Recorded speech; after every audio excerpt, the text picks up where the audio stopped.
700 knights faced 40,000 warriors in the summer heat of 1565. By every calculation of military science, by every precedent of siege warfare, by every reasonable assessment of combat mathematics, those 700 should have died within days. Their fortress should have fallen within weeks. Christian Europe should have crumbled within months. Instead, what happened on that scorching Mediterranean island over 4 months would send shockwaves from Constantinople to Rome and rewrite the future of Western civilization. Think about those numbers for a moment.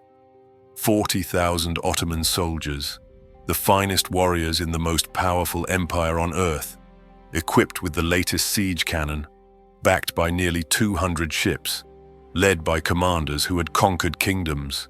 Against them stood 700 knights hospitaller and 8,000 militia, trapped on a barren rock with limited supplies, no reinforcements, and no hope of escape. The mathematics of annihilation were simple and brutal, yet by September, 35,000 Ottoman bodies would carpet Malta's burning stones, while the impossible had become reality. A handful of defenders had broken the spine of an empire. I'm about to show you 3 things that will change how you see medieval warfare forever. First, the fortress that was supposed to last 1 week, but held for 31 days, buying time measured in blood. Second, the 71-year-old Grand Master, who fought personally in the breaches while his body failed around him. And third, the moment when heads fired from cannon became messages that would echo through history. But here's what makes this story truly insane. How did defenders rebuild walls at night that Ottoman cannon destroyed by day? What made seasoned Janissaries, who had never known defeat, break and run from men who could barely stand? Why did Ottoman commanders, staring at certain victory, choose to sail away from a prize they'd paid for with rivers of blood? How could a relief force of unknown size terrify an army that still outnumbered the defenders 10-1? This is the story of the summer when Malta became hell on earth, when the Mediterranean ran red, and when 700 men discovered that dying slowly can win battles that living quickly cannot. The year 1565 marked the absolute peak of Ottoman power.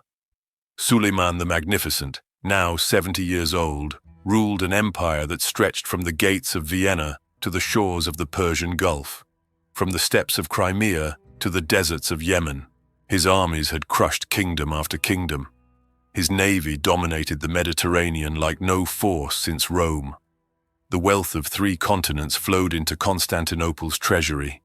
His Janissaries, the elite slave soldiers trained from childhood, had never faced a fortress they couldn't crack, or an army they couldn't break. But one obstacle remained in Suleiman's grand design. One tiny island fortress, barely 60 square miles of limestone rock, stood between Ottoman control of the eastern Mediterranean and their dreams of conquering Sicily, then Italy, then Rome itself, Malta, the home of the Knights Hospitaller of St. John, those warrior monks who had been thorns in Islam's side for centuries. This wasn't just about territory. It was about revenge, about honor, about finishing what had started decades before. The Knights Hospitaller weren't just soldiers. They were a religious military order, monks who had taken vows of poverty, chastity, and eternal war against Islam. For centuries they had operated from Rhodes, their fortress island, raiding Ottoman shipping, rescuing Christian slaves, disrupting Muslim trade routes. In 1522, Suleiman himself had besieged Rhodes with overwhelming force. After 6 months of desperate fighting, the knights had been forced to surrender. But Suleiman, impressed by their courage, had allowed them to leave with honor, to take their weapons and their wounded and sail away to find a new home. That moment of mercy had proven to be the Sultan's greatest mistake. The knights had found Malta.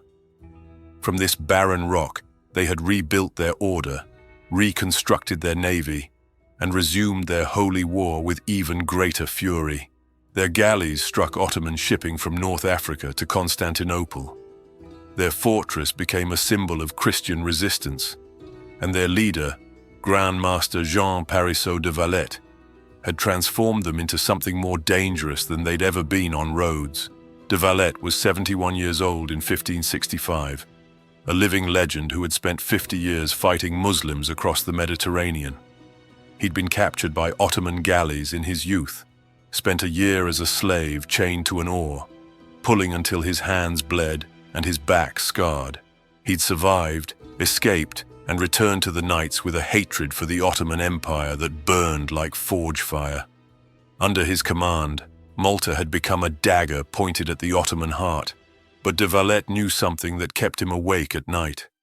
Malta was indefensible against a determined Ottoman assault. The island was mostly rock and scrubland, unable to feed its own population. Fresh water was scarce. The fortifications, while strong, covered too much ground for the forces available to defend them. Any siege would come down to mathematics, and the mathematics were brutal. The Knights numbered exactly 700, including brothers-at-arms from every corner of Christian Europe: French, Spanish, Italian, German, English. They came from different nations but served one cause. Supporting them were roughly 4,000 Maltese militia and another 4,000 Spanish and Italian soldiers sent by the Spanish Viceroy of Sicily. These weren't knights, weren't professional warriors. They were farmers and fishermen and merchants who could hold a pike and pray. Against any normal assault, these numbers might suffice. But intelligence reports reaching Malta through early 1565 told of something far from normal. Suleiman wasn't sending a raiding party. He was assembling a full invasion force, the kind of overwhelming military power that had crushed the Byzantine Empire itself. Spies reported numbers that seemed impossible: 193 ships gathering at Constantinople, 40,000 soldiers, including 8,000 Janissaries, the empire's finest troops, thousands more irregular forces, volunteers seeking paradise through jihad, artillery trains that could reduce mountains to rubble, and commanding them, 3 of the most experienced military minds in the Ottoman Empire. The preparations in Malta took on desperate urgency. Every able-bodied man was put to work strengthening fortifications, stockpiling food and ammunition, preparing for a siege that might last months. De Valette ordered the construction of new walls, the deepening of ditches, the positioning of cannon at every critical point. The Knights knew their fortress, knew every stone and angle, knew where defenders could concentrate and where attacks would likely fall. The strategic importance of Malta was something both sides understood perfectly. The island sat at the center of the Mediterranean, controlling the sea lanes between Ottoman territories in the east and their holdings in North Africa. Whoever held Malta could strike at shipping moving in any direction. More crucially, Malta was the last Christian stronghold between Constantinople and Sicily. If it fell, the road to Italy lay open. Spanish Sicily would come under direct threat. The Italian coast would face constant raids. Perhaps even Rome itself might fall to Ottoman armies, as it nearly had when the empire laid siege to Vienna just decades earlier. Letters flew between Malta and the courts of Christian Europe. De Valette begged for reinforcements, for supplies, for any help the Spanish and Italian kingdoms could provide. The responses were sympathetic but vague. Spain had commitments in the Americas and Netherlands. The Italian states squabbled among themselves. The Pope prayed and promised spiritual support but few soldiers. Malta would stand or fall largely alone. As spring turned to summer, scouts reported the Ottoman fleet had departed Constantinople. Nearly 200 ships, their sails blackening the horizon, rowing south toward Malta with grim purpose. Every knight on the island knew what was coming. Many wrote final letters home, settled their affairs, made their peace with God. The mathematics of the coming siege were impossible to escape. 40,000 trained warriors against 12,000 defenders, most of them militia. Professional Ottoman siege engineers against knights who, for all their courage, had never defended against an assault of this magnitude. unlimited Ottoman supplies against Malta's limited stockpiles. This wasn't a battle they could win. This was a battle they would lose slowly, buying time with blood, hoping that somehow, impossibly, Christian Europe would wake up and send relief before the walls came down and the slaughter began.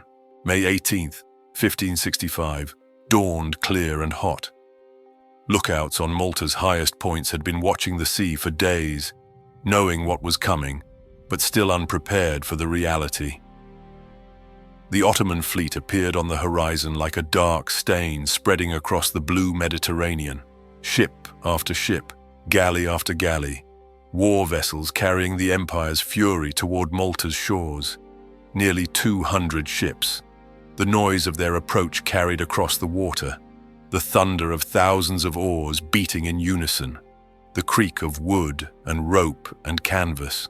By noon, the fleet had anchored in Marsaxlokk harbor on Malta's southern coast. The unloading began immediately. 40,000 soldiers stepping onto Maltese stone, their armor gleaming in the Mediterranean sun. Cavalry horses being led down ramps, artillery being manhandled onto shore. Supply wagons rolling off transport vessels, tent cities springing up across the landscape. The defenders watching from their walls could only stare in sick horror at the scale of the force arrayed against them. This wasn't an army.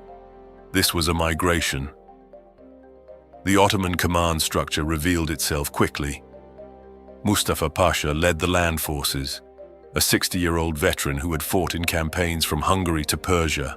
He was methodical, patient, experienced in siege warfare. His reputation for ruthlessness was matched only by his reputation for competence.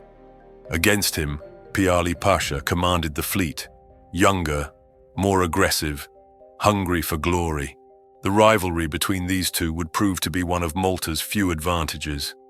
Ottoman commanders arguing over strategy would cost them days and opportunities. But the third member of the Ottoman command would prove most dangerous of all.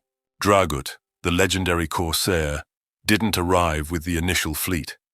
At 80 years old, he was leading operations in Tripoli when word reached him of the Malta invasion. He would arrive weeks later, but when he did, his expertise in siege warfare would transform the Ottoman assault from dangerous to deadly. The defenders understood immediately what they faced. This wasn't a raid that could be endured and outlasted. This was a methodical military operation designed to grind Malta into dust. The Ottoman strategy became clear within days. They would begin by capturing Fort St. Elmo, a star-shaped fortress guarding the entrance to Grand Harbor where the Knights' main defenses sat. Control St. Elmo and Ottoman ships could sail directly into the harbor, bringing their cannon to bear on the main fortifications of Birgu and Senglea. Leave St. Elmo in defender hands, and the fleet would have to anchor in exposed waters, vulnerable to sorties from the Knights' galleys. Mustafa Pasha wanted to bypass St. Elmo to attack the main fortifications directly. Piali Pasha insisted his fleet needed the harbor secured first. They compromised, and that compromise would cost the Ottomans dearly.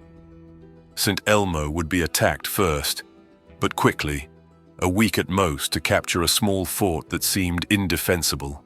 On May 24th, the bombardment of St. Elmo began. The noise was something survivors would remember until they died. Ottoman cannon, dozens of them, some firing stone balls weighing over 200 pounds, began their methodical work of reducing walls to rubble. The fortress shook with each impact. Limestone blocks shattered, filling the air with choking dust. Inside St. Elmo, 120 knights and 600 soldiers prepared for what they knew would be their deaths. Grandmaster de Valette had estimated St. Elmo could hold for perhaps a week. The fort was isolated, connected to the main defenses only by a narrow spit of land that Ottoman forces now controlled. Every defender inside knew there would be no escape. They were trapped in a stone box, while the Ottoman Empire methodically smashed that box to pieces around them. The psychological impact of the Ottoman arrival hit the defenders hard. Looking across the landscape, they could see enemy camps stretching for miles. At night, the Ottoman campfires numbered in the thousands, turning the darkness into a constellation of enemy presence. The calculations were simple and terrifying. Even if every defender killed 5 attackers before dying, they would still be overwhelmed by sheer numbers. The Maltese population, civilians trapped on the island with nowhere to run, began to understand what was coming. When Malta fell, and everyone believed it would fall eventually, the Ottoman forces would show no mercy. Men would be enslaved or killed. Women and children would face fates too horrible to speak aloud. The siege wasn't just about defending walls. It was about defending their families, their faith, their very existence. Messages went out on fast ships, slipping past the Ottoman blockade under cover of darkness. Letters to the Spanish viceroy in Sicily, begging for relief. Messages to the Pope, calling for a crusade. Desperate pleas to any Christian ruler who might send help. But Sicily was 2 days away by sea, with favorable winds. Assembling an army, loading it onto ships, sailing across to Malta, all of that would take weeks or months, and time was a luxury the defenders did not have. The initial Ottoman assaults tested the defenses, probing for weak points. Small units would rush the walls, more to gauge defender responses than to actually breach the fortifications. Ottoman engineers studied the walls from safe distances, calculating where to concentrate fire, where the stone was weakest, where a breach could be opened. The defenders fired back with their own cannon, but their ammunition was limited. Every ball fired was one less for the desperate days ahead. At night, boats crept across Grand Harbour carrying reinforcements to St. Elmo. These volunteers knew they were rowing to their deaths, but still they went, replacing casualties, bringing ammunition and food, taking messages back to Valette about conditions inside the fortress. The nightly crossings became a lifeline, a thread of hope in the gathering darkness, but everyone knew that thread would eventually break. The psychological warfare had already begun on both sides. The Ottomans displayed their overwhelming numbers, their professional organization, their confidence.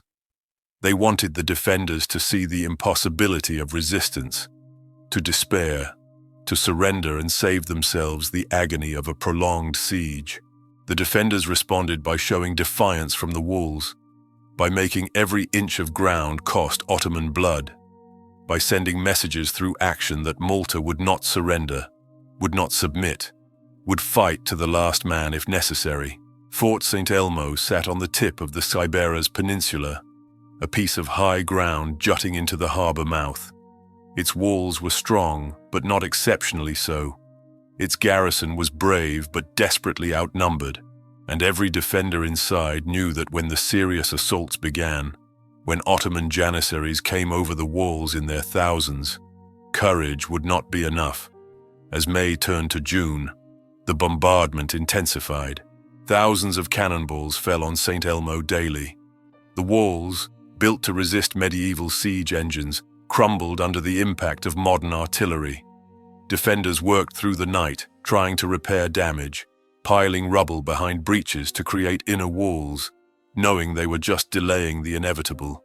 The smell of gunpowder hung over Malta like a shroud, mixing with dust and sweat and growing fear.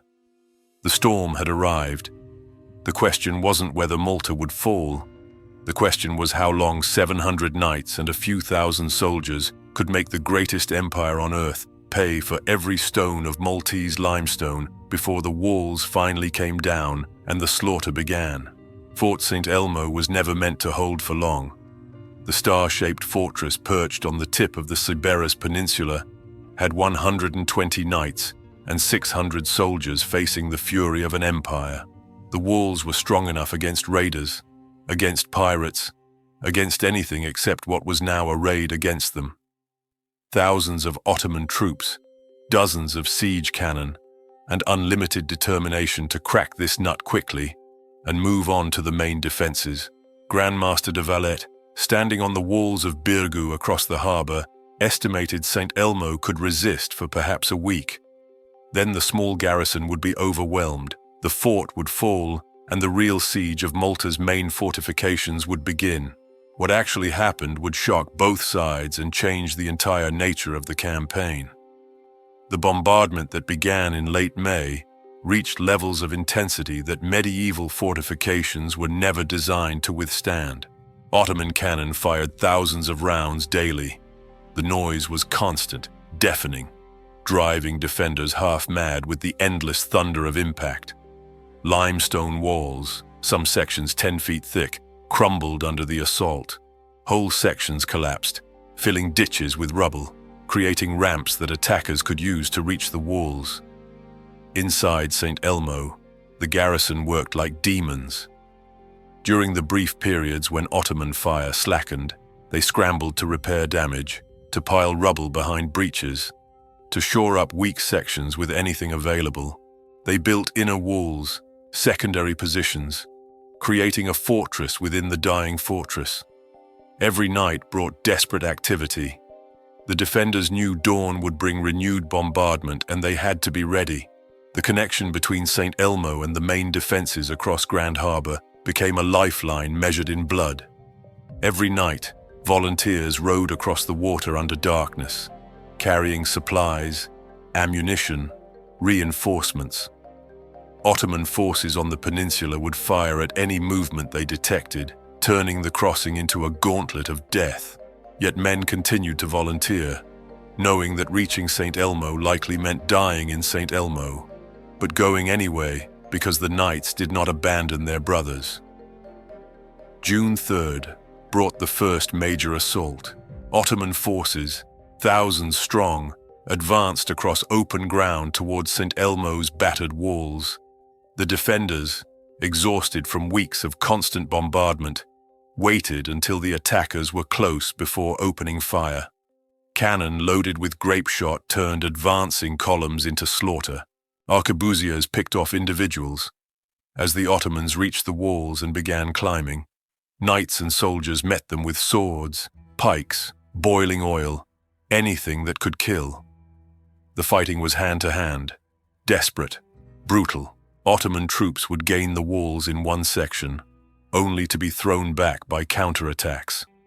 Bodies piled in the ditches, the wounded screamed.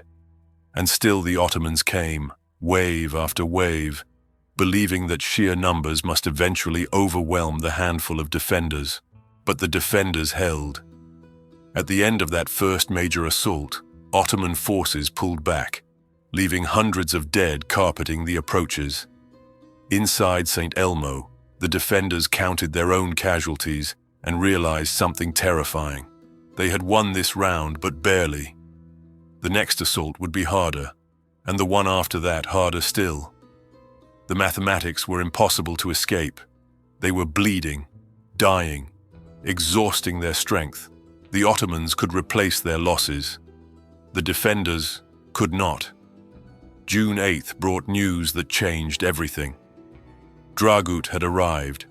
The legendary corsair, now 80 years old, brought with him not just additional troops, but decades of siege warfare experience.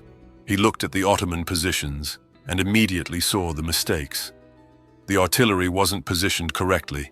The assaults were coming from the wrong angles. Within days, Dragut had reorganized the entire siege operation.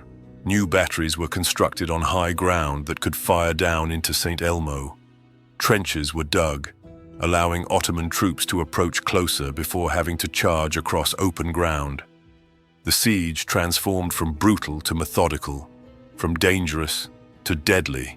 The bombardment intensified to levels that seemed impossible. Some estimates put the daily cannonball count at over 6,000 rounds hitting St. Elmo.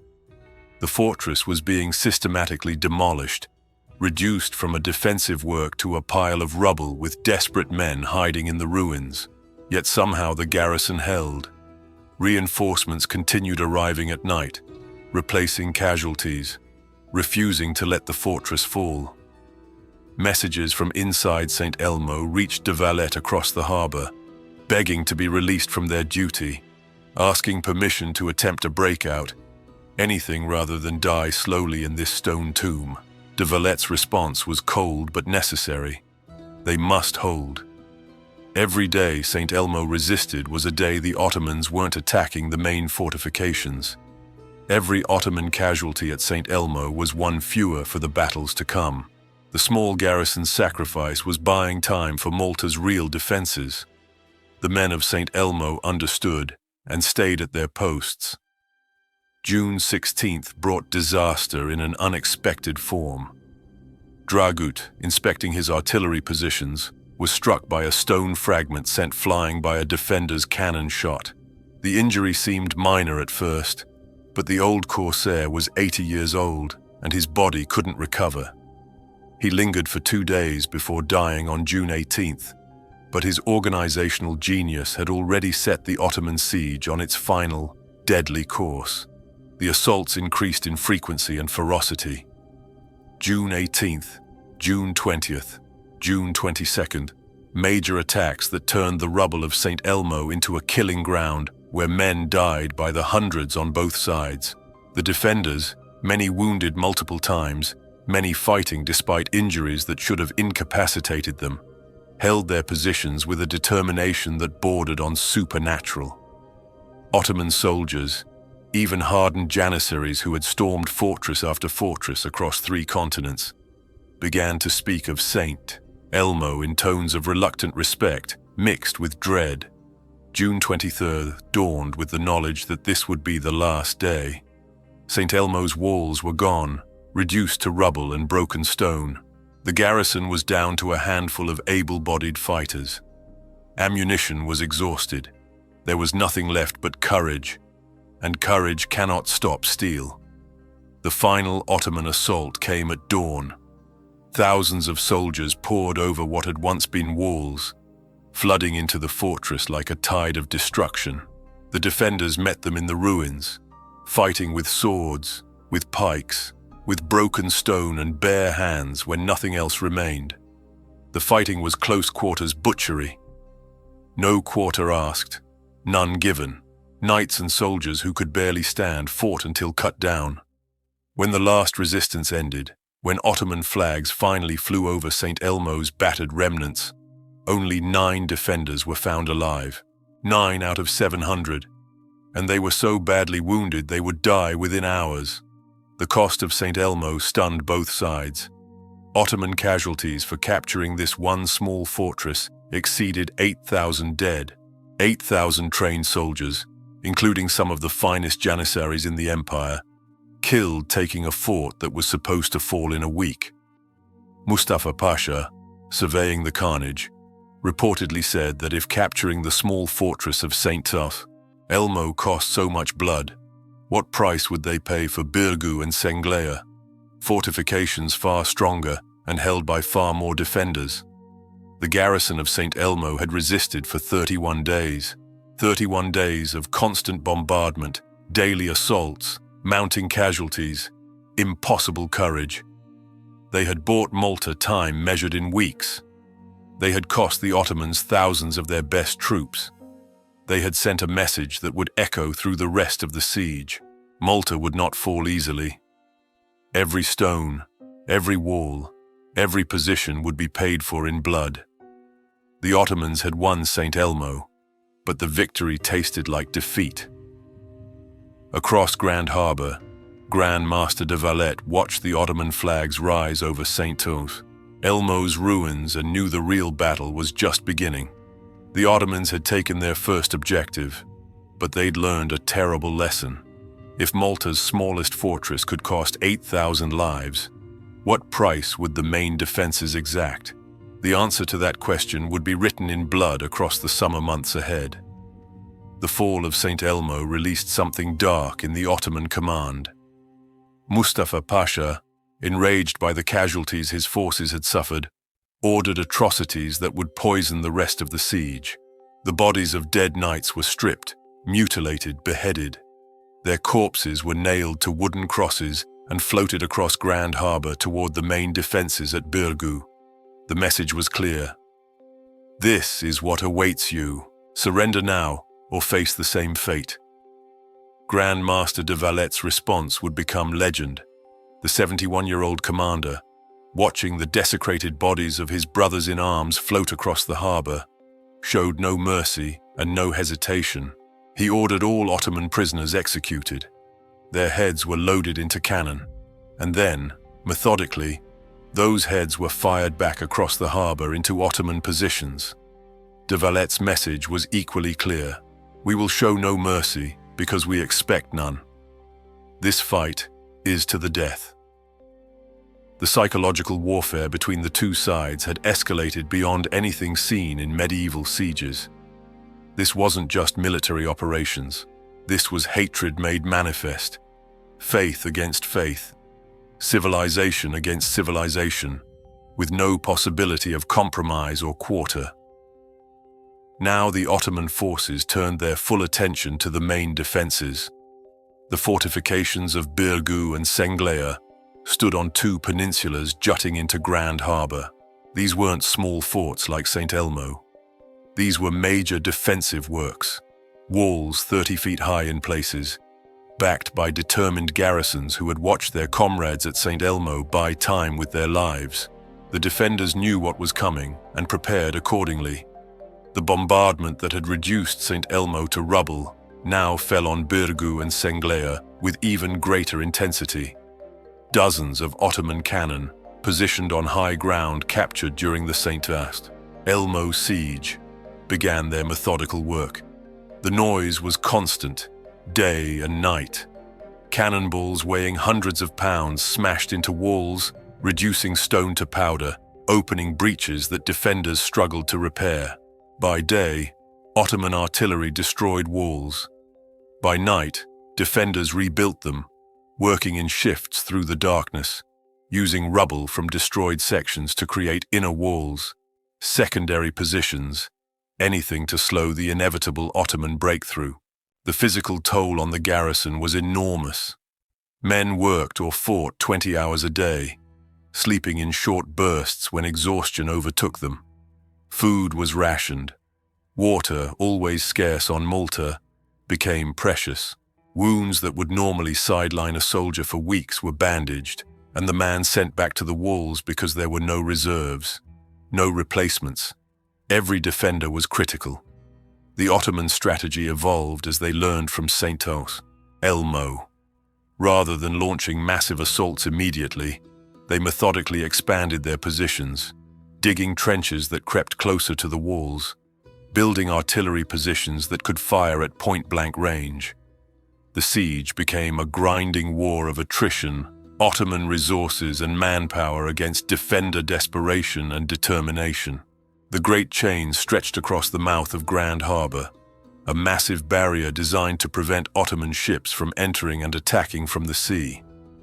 Ottoman engineers studied this obstacle, planning ways to breach it, to get their fleet into the harbour where their cannon could attack the landward walls from the rear. Several attempts were made, Ottoman sailors rowing in under cover of darkness, trying to break the chain or slip ships past it. Each attempt was detected and repulsed, but each attempt came closer to success. July brought the start of massive ground assaults. Ottoman forces, tens of thousands strong, would form up and charge the walls of Birgu and Senglea. Janissaries led the way, elite troops wearing distinctive caps, carrying shields and scimitars, trained from childhood for exactly this kind of close-quarters combat. Behind them came regular troops, volunteers, masses of soldiers who would climb over their own dead to reach the walls. The defenders met each assault with everything they had. Cannon loaded with grape-shot cut swathes through advancing columns. Arquebusiers fired as fast as they could reload. As attackers reached the walls and began climbing with ladders and grappling hooks, knights and soldiers met them with swords, pikes, throwing down stones, pouring boiling oil, fighting with a ferocity born of absolute desperation. The walls became slaughterhouses, bodies piled in the ditches below. The wounded crawled away or lay screaming where they fell. And still the Ottomans came, wave after wave, believing that eventually the defenders must break from sheer exhaustion, if nothing else. But the defenders didn't break. Women and children helped defend the walls. an unprecedented sight in medieval warfare. They carried ammunition to the fighting men, brought water, threw stones at attackers, helped the wounded. The entire population of the fortified areas became part of the defense because everyone understood that if the walls fell, no one would be spared. The mine warfare began in July and continued through August. Ottoman engineers, experts in siege operations, began digging tunnels under the fortifications. The plan was to hollow out sections beneath the walls, pack the tunnels with gunpowder, and blow massive breaches that assault troops could pour through. But the defenders had their own engineers, miners from the Maltese population who knew stone and earth. They dug countermines, listening for Ottoman digging, trying to intercept enemy tunnels before they could reach the walls. Underground battles erupted as mining parties met in the darkness beneath the fortifications, fighting with knives and short swords in spaces so cramped men could barely move. Several Ottoman mines were discovered and collapsed. One reached the walls and detonated, blowing a significant breach, but defenders sealed it before attackers could exploit the opening. The mine warfare added another dimension of terror to the siege. Defenders never knew when the ground beneath their feet might explode, when walls might collapse, when death might come from below instead of above. The heat of Mediterranean summer became an enemy to both sides. Temperatures exceeded 100 degrees regularly. Men in armor cooked inside their metal shells. The wounded died not from injuries, but from heat and dehydration. Disease spread through the packed camps, dysentery and fever killing as many men as combat. Water sources became precious beyond gold. The Ottomans had access to wells and streams, but their massive army consumed water faster than sources could replenish. Defenders had even less, relying on cisterns that were running dangerously low. Rationing became severe. Men fighting for their lives did so while desperately thirsty, while weakening from hunger, while their bodies failed from disease and exhaustion. Yet the walls held. Multiple massive assaults in July all failed despite coming terrifyingly close to breakthrough. Ottoman forces gained the walls in several places, planted flags, held sections against desperate counterattacks. But each time, reserves rushed from other parts of the defenses. Knights led charges into the breaches, and the attackers were thrown back with horrific casualties on both sides. Mustafa Pasha began to realize what his lieutenant had suspected after Saint-Tuif, Elmo. This siege was costing more than anyone had calculated. Ottoman casualties mounted into the tens of thousands. The cream of the Janissary Corps was being bled white against these walls, and summer was passing. The Mediterranean storm season approached. If the Ottoman fleet was still at Malta when autumn storms began, ships would be lost, supply lines cut. A siege that was supposed to last weeks had already consumed months with no end in sight. August 1565 brought the defenders to their absolute breaking point. The garrison that had fought through June and July was a shadow of its former strength. Casualties had reduced the effective fighting force by over half. The wounded filled every available space, many dying slowly from injuries that couldn't be properly treated. Disease ravaged men weakened by constant combat and poor nutrition. Ammunition stockpiles were nearly exhausted. The defenders were reduced to using improvised weapons, picking up Ottoman weapons from dead attackers, conserving every grain of gunpowder for the most critical moments. The walls themselves were more rubble than stone in many sections. Months of constant bombardment had reduced proud fortifications to piles of broken limestone held together by desperate repairs.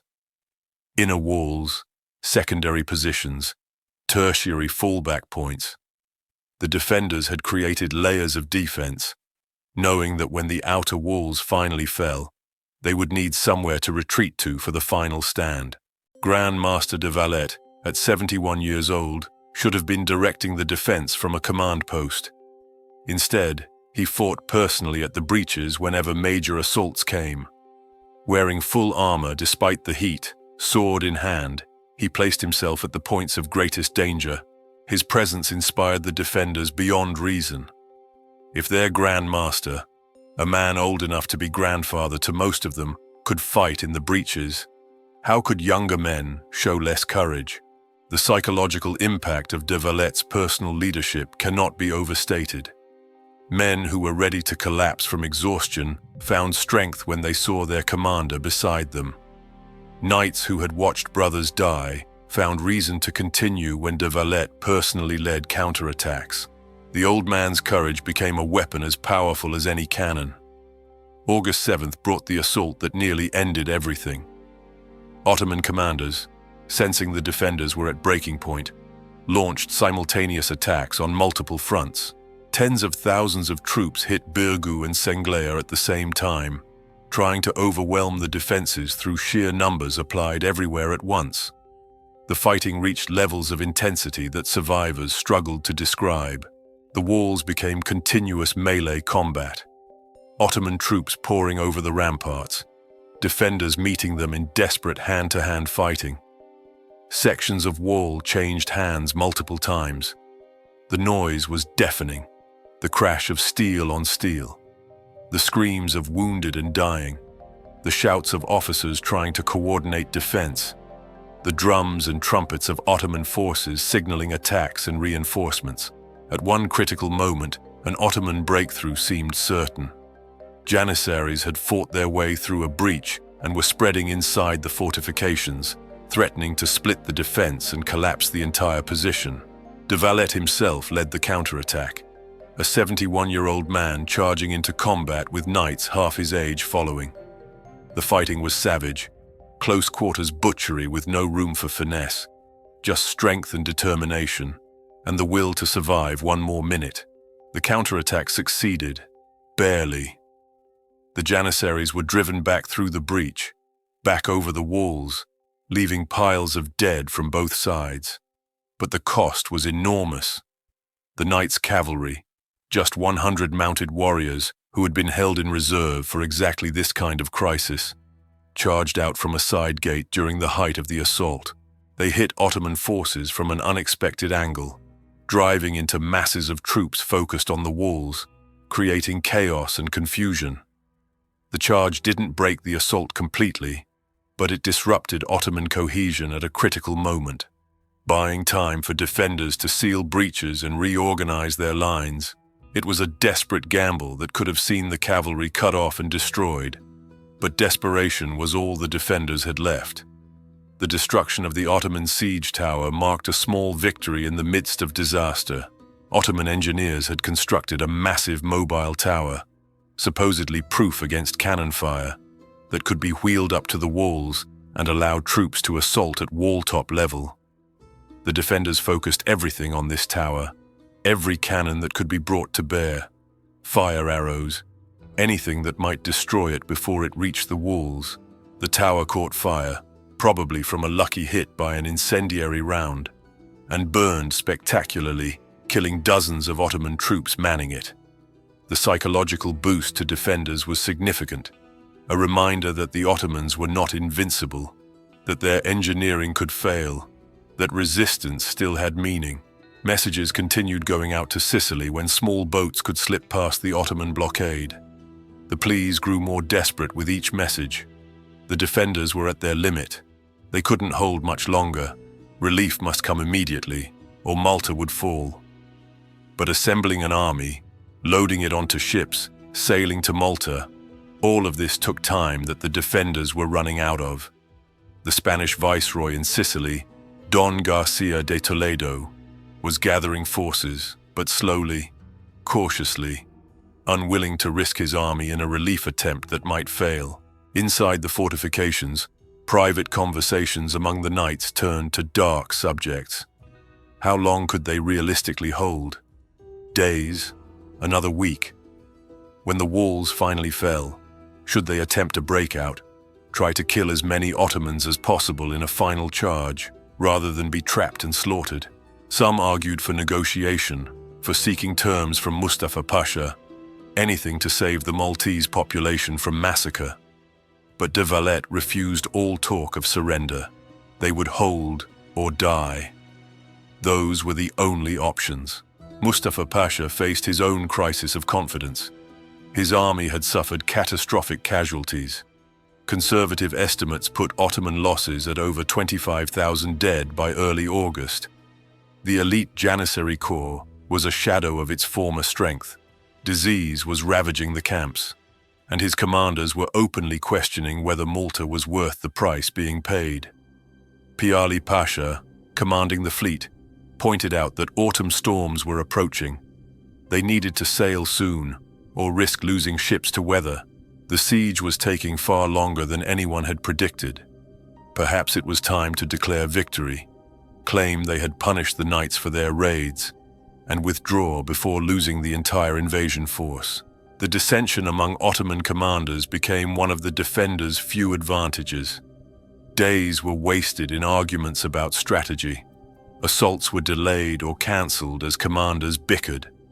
The unified Ottoman force that had arrived in May was fracturing under the strain of massive casualties and unexpected resistance. But Mustafa Pasha, despite his frustration, was too proud to withdraw. He had promised the Sultan he would take Malta. He had committed the empire's prestige to this siege.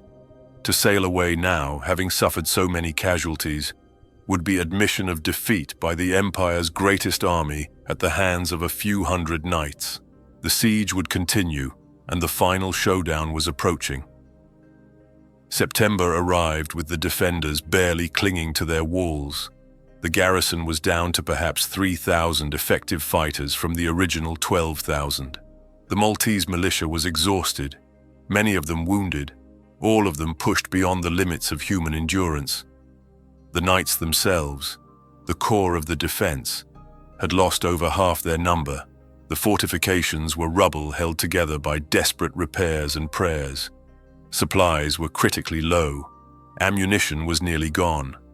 Food rations had been cut to starvation levels, and yet they held, not because of military calculations, but because there was no alternative. Surrender meant death or slavery. The only choice was to fight until relief arrived, or until the last defender fell. September 6th dawned like any other day of siege. Ottoman preparations for another massive assault were visible from the walls. Defenders prepared for what many thought would be the final battle, the assault that would finally overwhelm their failing strength. Then lookouts reported something impossible. Sails on the horizon coming from Sicily, a fleet approaching Malta. The relief force had finally arrived. The Spanish viceroy Don Garcia de Toledo had assembled roughly 8,000 soldiers, a force that seemed pitifully small compared to the Ottoman numbers. But he loaded them onto ships and sailed for Malta, gambling that even this small reinforcement might tip the balance. His fleet arrived on September 6th and began landing troops at the northern end of Malta, away from the main Ottoman camps. The Ottoman reaction was confusion mixed with alarm. Mustafa Pasha didn't know the size of the relief force. His scouts reported ships, troops coming ashore. But in the dust and distance, numbers were impossible to determine. Was this 8,000 men or 20,000? Were these the vanguard of a larger force or the entire relief army? The uncertainty paralyzed Ottoman decision-making at a critical moment. Inside the fortifications, news of the relief force's arrival sent a surge of energy through the exhausted defenders. Suddenly, men who could barely stand found the strength to grip weapons again. The garrison that had been preparing for a last stand now prepared for something they'd barely dared hope for. Victory. De Valette made a decision that was either genius or madness. Rather than waiting behind walls for the relief force to engage the Ottomans, he would sortie out with every man who could still fight.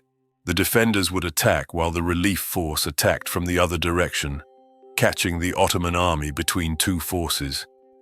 It was an insane gamble. The defenders were exhausted, outnumbered, weakened. But surprise and desperation might accomplish what strength could not.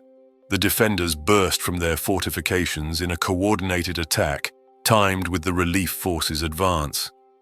Knights led the way, followed by Spanish and Italian soldiers. Maltese militia, anyone who could hold a weapon. They hit Ottoman positions that were focused on preparing for assault, catching the enemy by surprise, creating chaos and confusion. Simultaneously, the Spanish relief force advanced from the north, engaging Ottoman units that had been pulled from the main siege to face this new threat. The Ottoman army, caught between two forces, its command uncertain about enemy numbers, its troops exhausted from months of siege, began to waver. The battle that followed wasn't a single engagement, but a series of running fights across the island. Ottoman units fought well in places, holding ground, trying to organize coordinated resistance. But the psychological impact of being attacked from two directions after months of being the attackers proved too much. Units began pulling back, then retreating, then running. Mustafa Pasha, watching his army disintegrate, faced the decision he'd been avoiding for weeks. He could continue the siege, try to rally his forces, gambling that the defenders were as exhausted as his intelligence suggested. Or he could cut his losses, withdraw while he still had an army, and return to Constantinople to explain how the greatest military force in Ottoman history had been stopped by a handful of knights. He chose withdrawal. On September 8th, just 2 days after the relief force arrived, the Ottoman army began evacuating. Ships were loaded with wounded, with supplies, with the survivors of an army that had numbered 40,000.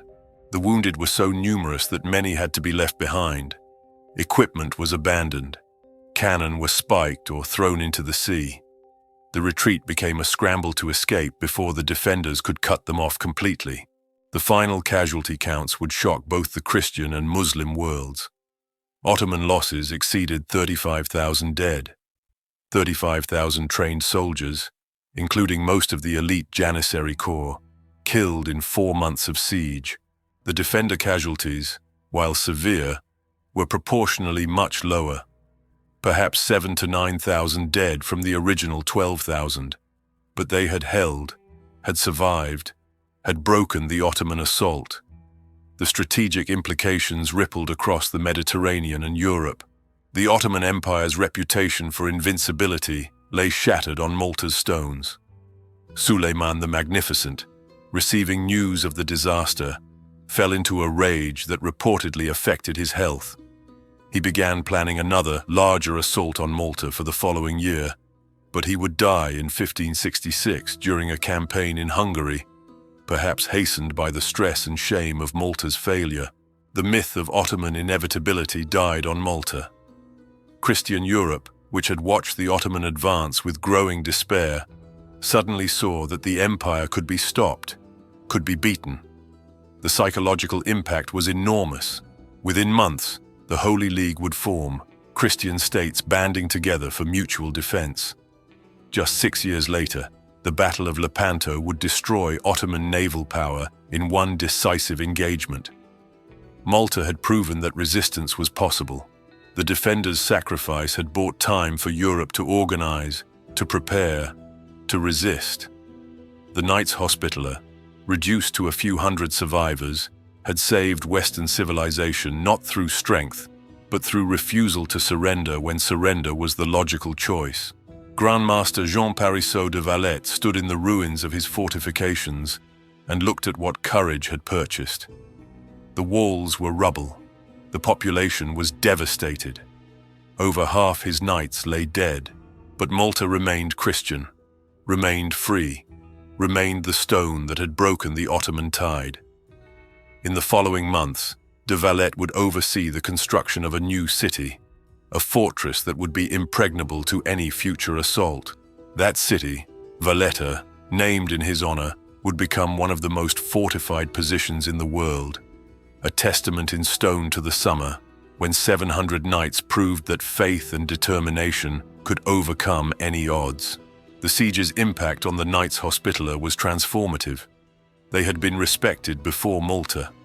After the siege, they became legendary. Young nobles from across Christian Europe sought to join their order, to become part of the brotherhood that had faced 40,000 Ottomans and survived. Donations flooded in from grateful Christian kingdoms. The knights, who had been barely scraping by financially before the siege, suddenly found themselves wealthy and celebrated. The construction of Valette began in 1566, just months after the siege ended. De Valette insisted on systematic planning, on creating a city that could withstand any siege the Ottomans might launch in the future. The result was a geometric marvel, a grid of streets designed for defense, walls that incorporated every lesson learned from the siege, bastions and cavaliers positioned to provide overlapping fields of fire. Valette would stand for centuries as proof of what the siege had meant. The cultural impact across Christian Europe was immediate and profound. This was seen as divine intervention, as God's will made manifest through human courage. The Pope declared de Valette and the knights heroes of Christendom. Kings sent congratulations and gifts. The siege was compared to Thermopylae, to legendary battles where small forces held against overwhelming odds. Malta had saved Western civilization.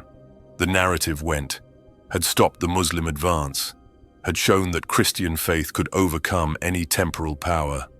But the military lessons of Malta were perhaps more important than the cultural mythology. Defenders had shown that modern fortifications, properly designed and desperately defended, could resist even the most powerful siege trains. The techniques used at Malta, the layered defenses, the mobile reserves, the refusal to yield any position without counterattack, all of these became standard doctrine. Military engineers studied Malta's fortifications for generations, learning from what had worked and what had failed. The Ottoman Empire's response to the Malta disaster shaped its future trajectory. The failure to take the island marked the high watermark of Ottoman expansion in the Mediterranean. Never again would the empire mount such a massive naval assault on Christian territories. The loss of prestige, the casualty toll among the elite Janissaries, the psychological impact of defeat, all combined to make the Ottomans more cautious, more defensive. The empire would continue to be powerful for centuries, but Malta marked the beginning of its eventual decline as an offensive threat to Europe. The human stories from the siege became legend. De Valette's personal courage at age 71 inspired countless retellings. The defenders of St. Elmo, fighting for 31 days when they were supposed to last a week, became symbols of sacrifice and duty. Individual knights who performed acts of incredible bravery had their names recorded and remembered. Even the Maltese civilians who fought alongside the knights earned recognition, a rare acknowledgement in medieval warfare of non-noble contributions. The comparison to other famous sieges in history is inevitable. Malta ranks alongside Constantinople, Vienna, Stalingrad, battles where defenders held against overwhelming odds and changed history's trajectory. What makes Malta unique is the scale of the defensive victory, the defender-casualty ratio, the length of resistance, the completeness of the Ottoman defeat, all combined to make this siege exceptional even among famous last stands. Historians continue to debate exactly how the defenders managed what they did. The numbers alone suggest Malta should have fallen within weeks. Yet it held for 4 months, bleeding the Ottoman army white, breaking the empire's momentum. The combination of factors, superior fortifications, inspired leadership, desperate courage, religious faith, Ottoman command mistakes, all these played roles. But ultimately, Malta survived because 700 knights and a few thousand soldiers decided that dying slowly was preferable to surrendering, and they made that choice every day for 4 months. The timeless lessons of Malta resonate across centuries. That defense can be stronger than offense when defenders refuse to break. That leadership matters more than numbers. That one inspired commander can multiply the effectiveness of a small force beyond calculation. That moral factors in warfare, courage, determination, faith, can overcome material disadvantages. That sometimes the greatest victories come not from winning quickly, but from refusing to lose, from holding on one more day, surviving one more assault, lasting just a little longer than the enemy believes possible. Modern Malta's relationship with this history is complex. The siege is central to Maltese identity, a source of national pride, proof that their small island could withstand any threat. Valette stands as a constant reminder, its walls and bastions preserved, its streets still following de Valette's geometric plans. Tourism built around siege history brings millions of visitors who walk the walls, visit the museums, try to understand how this impossible victory happened. But there's also recognition of the human cost, the thousands who died, the suffering of the civilian population, the trauma of living through 4 months where death could come at any moment. The Siege of Malta stands as one of history's most decisive battles because of what it prevented. If Malta had fallen, if the Ottoman fleet had secured the Mediterranean, the entire trajectory of European history would have changed. Sicily would have fallen within months. Italy would have faced constant raids. The Spanish Empire, already overstretched, might have collapsed. The Protestant Reformation in Northern Europe might have proceeded differently without the Catholic Mediterranean kingdoms as counterbalance. Speculation is easy, but the historical consensus is clear. Malta mattered, and the 700 knights who held the walls through that terrible summer mattered more than their small numbers suggest. The personal sacrifices deserve final recognition. De Valette lived just 3 years after the siege, dying in 1568 at age 74, his body finally succumbing to the accumulated stress and wounds.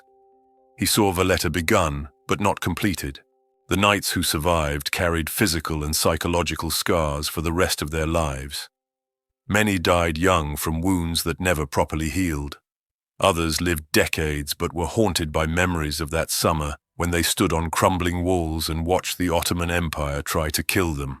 The Siege of Malta was 4 months when history balanced on a knife's edge, when 700 men discovered that the impossible becomes possible when the alternative is extinction, when courage matters more than calculations, when dying slowly for a cause you believe in can be the greatest victory of all.